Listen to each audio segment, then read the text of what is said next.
Okay, so we understood that there are ways to assess the environmental impact, and that there are approaches that could lead us in the design of low environmental impact clothes. We understood how to look at the environmental impact, although it is not a complete life cycle assessment. Let's now try to understand how to be proactive in designing, how to design, how to give our efforts in this sense to reduce the environmental impact of clothes. In other words, the life cycle design of clothes. Yeah, just introduce just the content of the lecture. So we introduce again the two main concepts, and then we switch to the life cycle design strategies, which are the main reference. So there are the strategies that we're going to explain that are could be our guide for orientating in this approach. And finally, we are trying to understand if there are priorities in these strategies. So if when I'm designing, if there is a way that I can follow which is better than the other or more important than the other. So we already said a lot about this. So the life cycle design approach, just to make a recap, we have an extended design horizon, which is not anymore a product, but is a set of life cycle stages.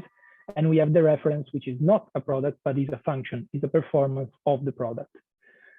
So the overall life cycle design approach is to grab these two concepts and use them to design in order to reduce the environmental impact of all the phases in relation to the functional unit.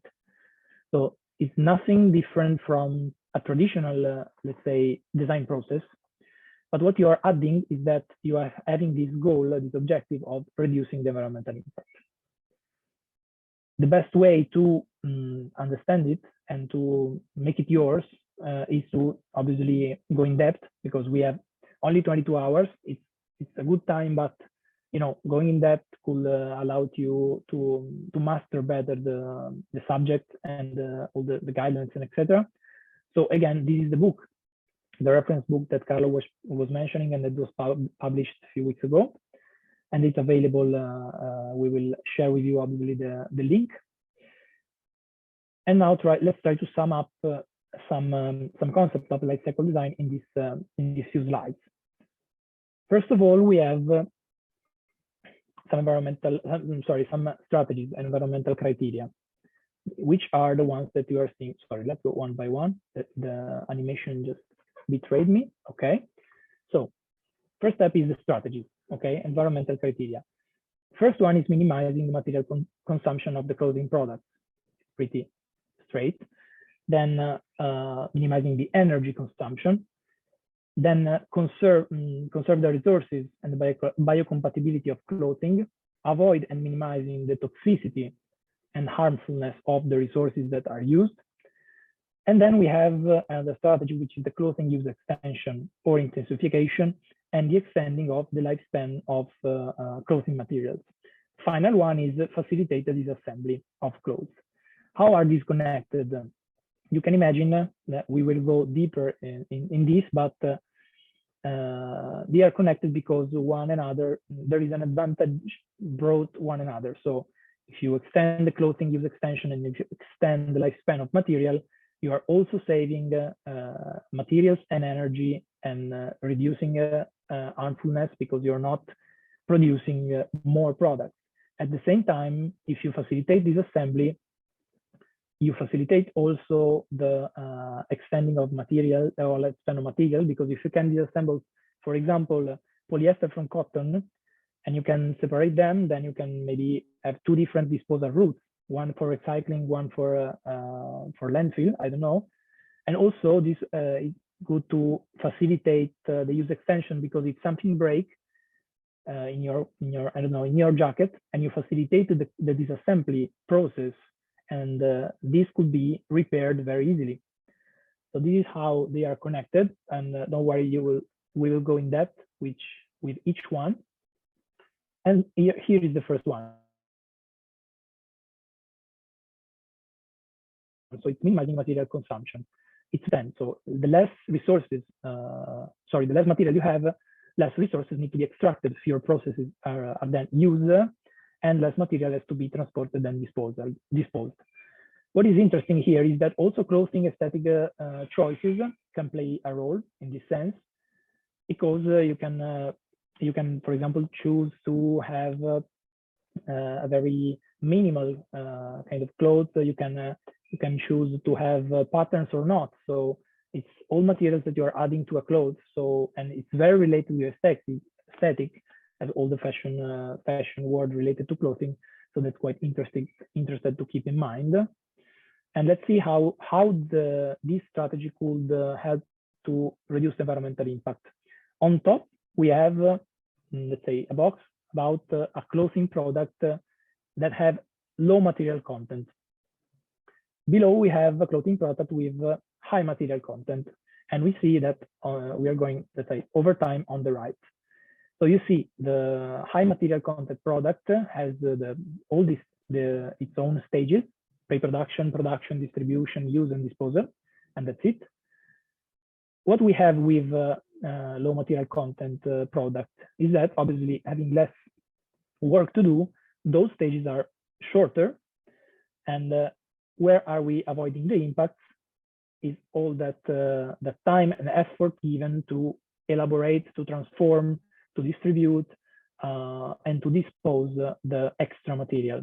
So that's just to have a visual overview on what's the meaning of the strategy. Second one is minimizing the energy consumption in the clothing system, and it applies to all the life cycle phases. It's particularly, for what we were saying before, it applies to all the stages. So as a designer, you can also in some ways intervene on what happens, for example, in the production stage, but it's particularly interesting for what concerns the use phase. So clothing care practices and behaviors that we were mentioning before, we can design our clothes taking in mind this and having a great impact on minimizing the energy consumption. So it's quite important. Other one is the resource conservation and the biocompatibility, again, in all the phases.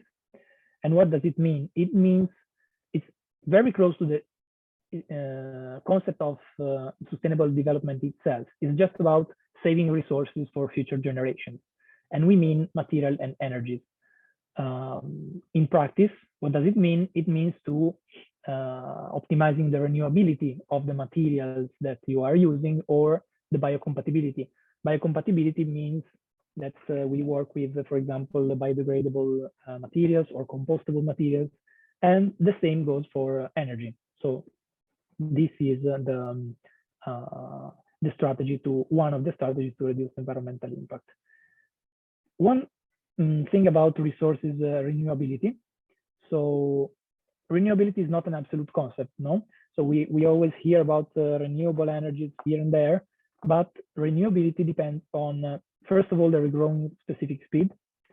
So if you have, I don't know, trees, obviously are renewable, but you have to consider how fast are they growing, and the extraction frequency. If you cut a tree every day and you have very few trees, that's not renewable at all.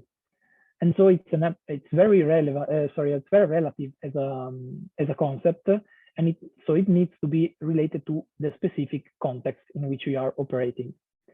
So to be renewable, a resource needs to be, let's say, the anthropic consumption rate should be minor than the naturally growing rate. So that's also important to keep in mind. So renewability is not just an absolute concept, but depends on the context and on the frequency you extract. Then other strategies to avoid and minimize the toxicity of resources. And what it means is just to reduce at the minimum the emissions of harmful substances. This could go for materials again and for energy. So both for both resources, the strategy is just to reduce at the minimum the emission of these substances. Other strategy is the clothing use extension and intensification. What does it mean? it's pretty clear by the title, but it's to extend the lifespan of products. At least the first part. So it's basically, if you want to describe it as overall, is to optimize the use of a closing product in relation to avoiding the environmental impact for other life cycle phases. I mean, again, the example is if I can use something longer in time, I don't need another product, so I don't need another pre-production phase, I don't need another distribution phase, etc., etc. For using intensification is quite different, but still connected to this. So we are going to see just in a while. So first of all, about the let's compare a short and an extended clothing product life. So on the short clothing product component life, we have all the stages. Again, what's the difference? The difference is that it's pretty obvious. The use stage is much longer for the product that has been designed to be used for a longer time. Okay. So where is the avoided impact? Again, first of all, I don't have the disposal of that product because I'm still using let's say the long-lasting one, and I don't need to, let's say, replace that need, because if I have a clothing, I need to wear something, I need to replace that need, so I need another product. And so the avoided impacts are the pre-production, the production, the distribution of the other products that I will need to satisfy the same need. So that's the approach, and that's why the extending the lifespan of clothing products will benefit the environmental impact. Let's now switch to the intensification concept. So we have a product with its stages. Okay, thank you.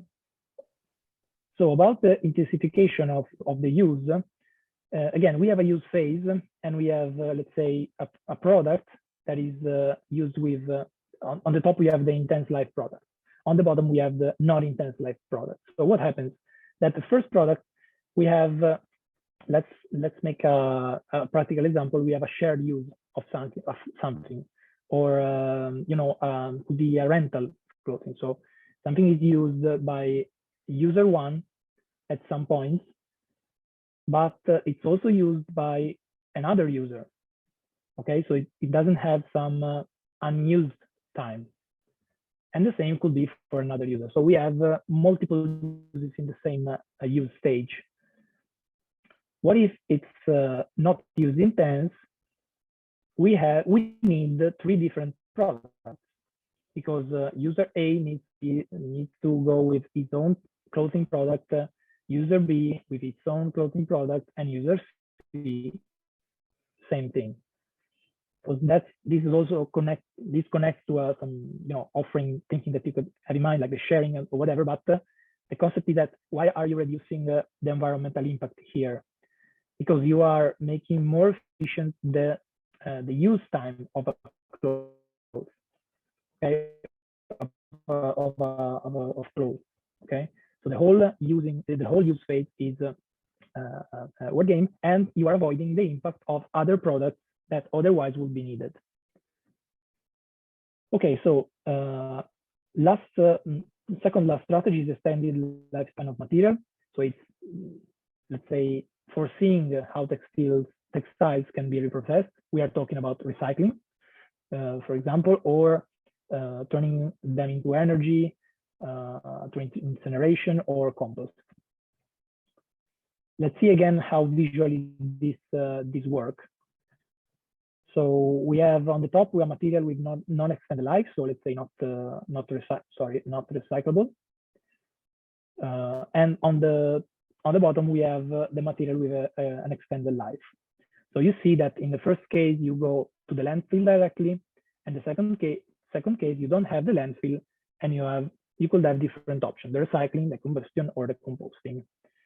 So what happens then is that you have a new material, and you have to produce it, you have to distribute it, and you have to use it.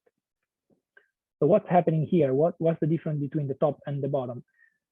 We are avoiding the pre-production of, first of all, the landfill, obviously, of materials that are not recycled. So you see that on the top case, the case on the top, after the use, you have the landfill because it's not recyclable. So we are avoiding this. Second thing, we are avoiding to use new virgin materials to create products. So the pre-production of new products is another avoided impact. What you have to consider is that recycling, combustion, and composting are added products, added processes. So you have to consider the environmental impact that they have. Okay, going deeper with recyclability, because it's similar to the concept of renewability, is not a matter of just a material, okay? It's depending on the specific characteristics, yeah, so the performance recovery, and also how much it costs to recycle. So this is obviously it's true, but it also depends a lot from how the product is designed. How is the architecture? Is it easy to reach a material when the product is disposed and to separate it from other materials that are not compatible with the recycling process? So this is affecting a lot the recycling potential. And finally, also all the phases that the recycling is, that you have to face to recycle something. So you have to collect, you have to transport, you have to separate the materials, collect and transport the product, separate the materials, identify where which materials are and how they have to be recycled. Then you have to clean and then produce the secondary raw material. So again, like renewability, recyclability has to be considered in relation to this. So it's not just a matter of specific material characteristics, but there are also other factors. Last strategy is facilitate closed disassembly. So what does it mean? It could be facilitate disassembly of parts and components to facilitate the closed use extension intensification. And again, I already said it, but you can have an easy access to whatever, zip, button, things. And so it's very easy to repair a product and keep using it. So that's how the closed disassembly strategy is facilitating the use extension. If it's easy to change a zip, I will do it. If it's not, I have to change my product and have an impact on the environment. And the second one is disassembly of material. So it's facilitating the extending of lifespan for clothing materials. This is what we just said. So it's strictly related to recycling. If you're able to separate those two different materials that need to be recycled or composted in a different way, you can do it. If the disassembly is hard or expensive, this is not facilitated. So it's something that needs to be considered. Okay, so we saw all the strategies that could lead to life cycle design. You will have available when you will do the exercise. We are going there, but yeah, again, important is to have an overview and understand how they relate to one another, and always have in mind why and how their environmental impact is reduced in relation to those. So last part is which strategies are more, let's say, important. Is more important to reduce, to facilitate the material lifespan extension, or is more important to reduce the material consumption? Okay, there are always ways to do that, but to understand that, and but the answer is not all the strategies are the same, and it's important that you have to identify the priorities to intervene on your product when you design. So LCA is again a tool that will help to identify these priorities. Here is just an example. So again, it's not it could be derived. Let's say it's derived derived from the literature review that we had, or some resources, but don't take it as a reference now. It's an example. So in this case, we got that resource conservation is particularly important, as well as toxicity reduction and use extension and intensification. Because maybe from the LCA, we understood that the process that is having the most impact is, I don't know, the fertilizers. So toxicity reduction is priority. Now I'm making it very simplified. There are ways to, to go in depth and understand which strategy is the right one for a specific environmental evaluation and intervention, design intervention. But in this case, I'm just to make you understand the concept that not all the strategies are always the same.